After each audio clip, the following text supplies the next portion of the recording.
మహాగణాధిపతయే నమః. ఓం గురుభ్యో నమః. ఓం శ్రీమాత్రే నమః. పరమేశ్వర స్వరూపమైనటువంటి జ్యోతిష, వాస్తు మరియు ఇతర అనేకమైనటువంటి శాస్త్రములను మనకు అందించినటువంటి మహర్షులకి నమస్కారం. హయగ్రీవ హయగ్రీవ హయగ్రీవేతియో ఉదయేత్తస్య నిస్సరతే వాణి జహ్నుకన్యా ప్రవాహవత్.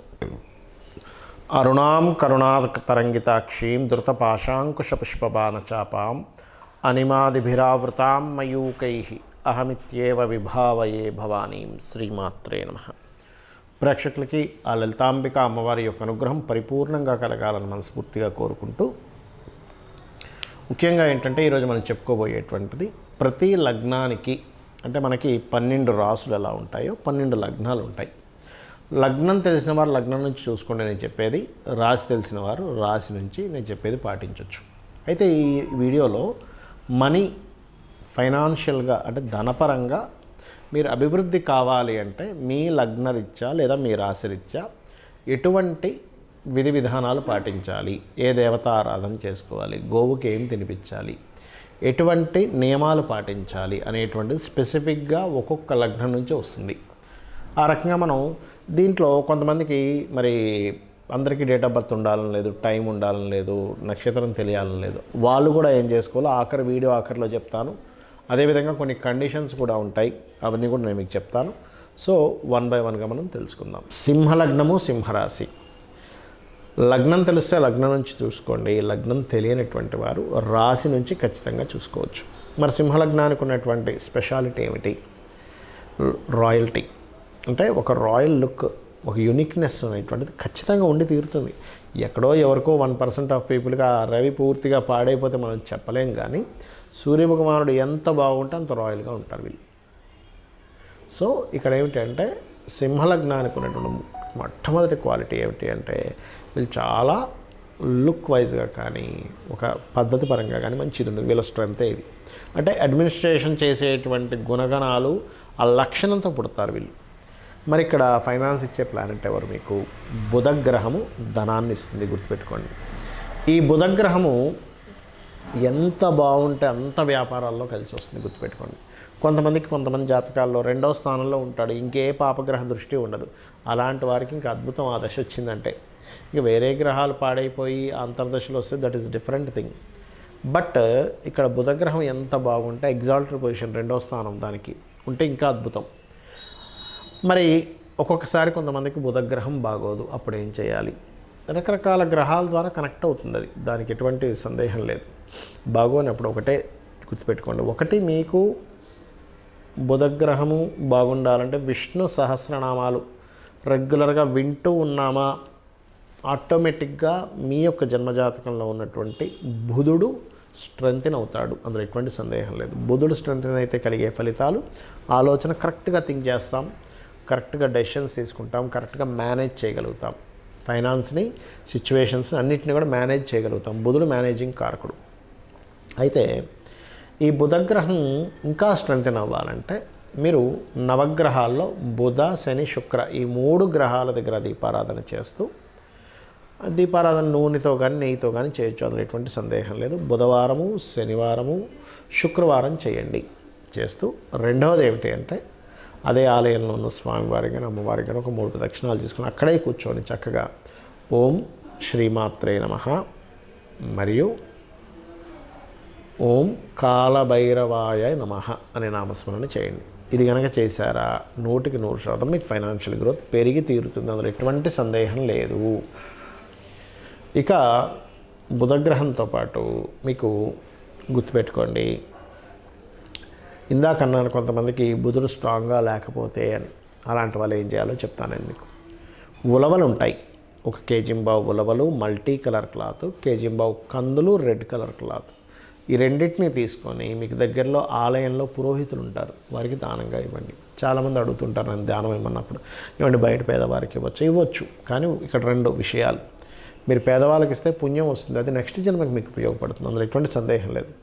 ఆకలితో ఉన్న వ్యక్తికి మీరు అన్నం తినిపించడం ద్వారా మీరు మంచి పని చేసిన వాళ్ళు అవుతారు, కానీ అది పుణ్యంగా మారి నెక్స్ట్ లైఫ్కి పనికి వస్తుంది. ఇప్పుడు పనికి రావాలని రూల్ లేదు, ఇది శాస్త్రం చెప్తుంది.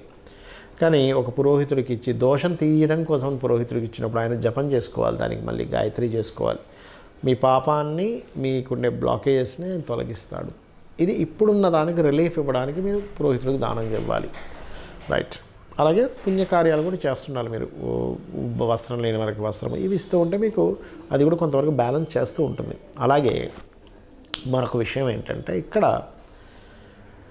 మీరు జాగ్రత్త తీసుకోవాల్సిన అంశం ఒకటి చెప్తాను. ఇక్కడ ఏమిటది అంటే ఈ యొక్క పార్ట్నర్స్ని ఎంపిక చేసుకునే విషయంలో మీరు జాగ్రత్తగా ఉండాలి. సింహం వారు పార్ట్నర్స్ వల్లే రుణం జరుగుతూ ఉంటుంది, గుర్తుపెట్టుకోండి. అది జీవిత భాగస్వామి కానివ్వండి, బిజినెస్ భాగస్వామి కానివ్వండి, బిజినెస్ పార్ట్నర్ కానివ్వండి. ముఖ్యంగా మీకు శని యొక్క సంబంధం ఎలా ఉందో చూసుకోవాలి. శని బాగున్నాడా మీరు పార్ట్నర్షిప్స్ చేయొచ్చు, శని బాగోలేడా పార్ట్నర్స్ వల్లే ఇబ్బంది పడతారు, ఇది గుర్తుపెట్టుకోండి. అయితే ఇక్కడ చాలామందికి డేట్ ఆఫ్ బర్త్ కానీ, టైం కానీ, ప్లేస్ కానీ ఏమీ ఉండవు, కానీ వాళ్ళకి ఫైనాన్షియల్ గ్రోత్ ఉండదు. మరి చూపించుకుందామంటే, జాతకం చూపించుకుందామంటే తెలియదు. అప్పుడు వారు ఏం చేయాలో కూడా చెప్తారని మీకు. వాళ్ళు చాలా సింపుల్గా ఒకటే విషయం గుర్తుపెట్టుకోండి. ఒకటి, పాయింట్ నెంబర్ 1, నిత్యము కూడా ఎర్లీ మార్నింగ్ నిద్ర లేచి 5 గంటలప్పుడు ఆ సమయంలో కనుక చక్కగా కాలకృత్యాలు తీర్చుకొని లలితా సహస్రనామాలు రెగ్యులర్గా వినడం. మొత్తం సహస్రనామాలు నోటికి రాదు, కేవలం వినడమే అనేది నాకు ఎంత ఎలాగో ఉందండి అనుకుంటే మీరు నవవిద్రుమ బింబస్త్రీ న్యక్కారి విధనచ్చదాయే నమః అనే నామస్మరణ చేసుకోండి. దీనికి ముందు ఓము, లాస్ట్లో నమః కలుపుకొని చేసుకోవచ్చు. ఒకటి. రెండవది, మీకు దగ్గరలో గోశాలలు కనుక ఉన్నట్లయితే గోవులకి చక్కగా మీరు బెల్లం ఉంటుంది, పిడికెడు బెల్లము, గోంగూర, మరియు ఇది శనివారం బుధవారం పెట్టచ్చు. శుక్రవారాలు ప్రత్యేకంగా నూనె వేయకుండా చేసినటువంటి చపాతీలకి తేనె పూసి చిన్న చిన్న ముక్కలుగా చేసి దేశీవాలి గోవుకు తినిపించండి. ఖచ్చితంగా మీకు ఏమవుతుందంటే ఈ ఫైనాన్షియల్ గ్రోత్ అనేటువంటిది మీ జన్మజాతకంలో మీకు ఏ దశ నడుస్తుందా, ఏ లగ్నము, ఏ రాశి ఏమీ తెలియకపోయినా కూడా ఈ రెమెడీ చేయడం ద్వారా మీకు ఖచ్చితంగా ఫైనాన్షియల్ గ్రోత్ ఉంటుంది. ఇక వాస్తుపరంగా కూడా మనం ఫైనాన్షియల్ గ్రోత్ ఆగిపోతూ ఉంటుంది ఒక్కోసారి మనకి. ఎందుకు అంటే ఒకటి, వాస్తులో విశ్వకర్మ ప్రకాశిక చెప్పినటువంటి గ్రంథాల్లో ఉత్తరే నిధి సంస్థితం అని చెప్పడం జరిగింది. అంటే ఉత్తరం వైపు నిధులు పెట్టుకోవాలి. చాలామంది తెలియక ఏం చేస్తారంటే వాస్తుపరంగా ఉత్తరంలో ఎక్కడా కూడా వీళ్ళు మనీ పెట్టరు. అదే కాకుండా ఉత్తరంలో రెడ్ కలర్స్ వేయడము, అగ్ని సంబంధించినవి పెట్టడం, ఇలాంటివి చేస్తుంటారు. ఎల్లో కలర్స్ వేయడం, ఇవి వేయకండి. ప్యూర్ వైట్ కలర్ ఉండేలా చూసుకోండి. లోపల వైపు అంటే ఇంటి లోపల వైపు ఉత్తరం గోడకి, అలాగే ఉత్తరం మధ్యలో చిన్న లాకర్ లాంటిది పెట్టుకుని అందులో కొన్ని డబ్బులు పెడుతుండండి, లేదా చిన్న డబ్బీ పెడితేనే పెడుతూ ఉండండి. అలాగే నైరుతి బెడ్రూమ్లో నైరుతి మూలలో బీరువా పెట్టకుండా వాయువ్యం అంటే నైరుతి బెడ్రూమ్లో వాయువ్యంలో పెట్టండి, మొత్తం ఇంటికి కాదు. నైరుతి బెడ్రూమ్లో వాయువ్యంలో, అక్కడ మీకు గెయిన్స్ అండ్ ప్రాఫిట్ జోన్ అంటారు కాబట్టి అక్కడ మీరు ధనం పెట్టడం ద్వారా మీకు గ్రోత్ ఉంటుంది. నైరుతిలో కొంతమంది పెడుతుంటారు, కానీ ఏమవుతుంది, ఎందుకు వద్దంటున్నారంటే ఒక్కొక్కసారి మనకు కనుక టిల్ట్ 345, 350 డిగ్రీస్ ఇటు టిల్ట్ అయిందనుకోండి ఎప్పుడైనా, అప్పుడు ఏమవుద్ది, అది దక్షిణ నైరుతి అయిపోయే ఛాన్స్ ఉండి మీకు వేస్టేజ్ అవుతూ ఉంటాయి డబ్బులు. కాబట్టి వాస్తుపరంగా ఈ జాగ్రత్తలు తీసుకోండి.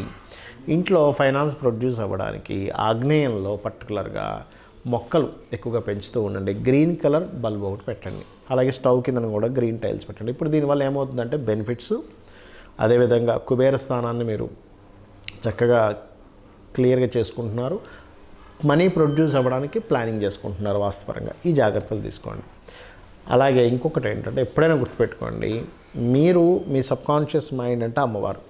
మీరు ఎప్పుడు కూడా నెగటివ్ మాట్లాడే వాళ్ళతో ఫ్రెండ్షిప్స్ కానీ, నెగిటివ్గా థింక్ చేసే వాళ్ళతో మాట్లాడడం కానీ అస్సలు చేయకండి. డబ్బులు సంపాదించాలనుకునేవారు, ఎందుకంటే ఎంతసేపు వాళ్ళు ఏం చేస్తారు, ఎవడెవడైతే లాస్ అయ్యారో ప్రపంచంలో, లాభం అనేది ఖచ్చితంగా జరుగుతుంటాయి ప్రతి మనిషికి. కొంతమంది బిజినెస్లు బాగా రాణిస్తారు, కొంతమంది అద్భుతంగా చేస్తూ మరి సడన్ డౌన్ అవుతారు, రకరకాలు జరుగుతూ ఉంటాయి. నెగిటివ్ కాన్సెప్ట్ ఆలోచనలు ఉన్న వాళ్ళు ఏం చేస్తారంటే ఇక వాళ్ళ సేపు వీళ్ళకి బిజినెస్ లేదు, వాళ్ళకి బిజినెస్ లేదు, మనకు కూడా బిజినెస్ లేదు అంటే ఎంతసేపు నెగటివ్ అని వాళ్ళ మైండ్లో తిప్పుకుంటూ ఉంటారు. అటువంటి సర్కిల్లో మీరు వెళ్ళినట్లయితే మీకు కూడా అదే స్టార్ట్ అవుతుంది. అలా కాకుండా పాజిటివ్ థింకర్స్ ఎప్పుడు మీ చుట్టూ ఉండాలి. మీరు ఎప్పుడు కూడా ఒక పుస్తకం పెట్టుకొని చక్కగా దాంట్లో ఇవాళ నేను నా టాలెంట్, నా స్కిల్స్ ఎంత పెంచుకుంటున్నాను. ఎప్పుడైనా గుర్తుపెట్టుకోండి, ఫైనాన్స్ అనేది దేంతో లింకప్ అయి ఉంటుందంటే మీ స్కిల్స్తో లింకప్ అయి ఉంటుంది. సో స్కిల్స్ పెంచుకునే పని చేయండి. నేను ఇంకా ఏ స్కిల్స్ పెంచుకోవాలి. బికాజ్ ఆఫ్ ప్రతి సొసైటీకి కావాల్సింది ఏంటంటే నాకు పలానా స్కిల్స్ ఉన్న వ్యక్తిని నేను పెట్టుకుంటాను, నేను ఉద్యోగంలో తీసుకుంటాను అని అనుకుంటూ ఉంటాడు. వాళ్ళని కన్సల్ట్ అవుతాను అనుకుంటూ ఉంటాడు. స్కిల్సే ధనము అనే విషయాన్ని మీరు అర్థం చేసుకోవాలి. స్కిల్స్ లేకపోతే నిర్ధనము. అది ఎటువంటి స్కిల్స్ అయినా, ప్రపంచానికి ఎటువంటి స్కిల్స్ అవసరం, ఇప్పుడు ఏ నీడ్లో ఉంది దాంట్లో ఆలోచించండి. ఇంకొకటి ఏంటంటే మీరు ఏదైనా ఒక బిజినెస్ చేయాలనుకుంటే పర్టికులర్గా మీ పర్సనల్ చార్ట్లో మీకు ఏ గ్రహం ధనం ఇస్తుంది ఈజ్ మోస్ట్ ఇంపార్టెంట్. ధనాన్ని ఇచ్చే గ్రహం ఎవరు?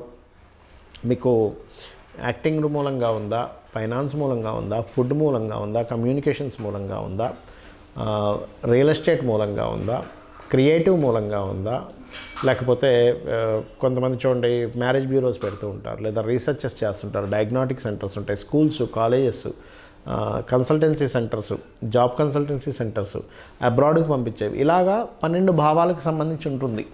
ఆ 12 భావములలో మీకు ధనాన్ని ఇచ్చే గ్రహం ఎవరయ్యారు, ఎవరికి పోర్ట్ఫోలియో వచ్చింది, ఎవరి ద్వారా మీకు డబ్బులు వస్తాయి ఈజ్ మోస్ట్ ఇంపార్టెంట్. ఇది తెలుసుకోండి ముందుగా.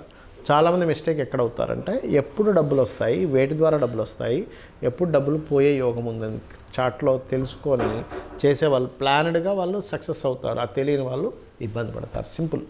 ఎలా అంటే మనం రోడ్డు మీద నడుస్తున్నాము, అక్కడ ఏదో ముళ్ళు ఉంది, అలాగే నడుచుకుంటూ వెళ్ళాము, ముళ్ళు కాలు గుచ్చుకుంటుంది.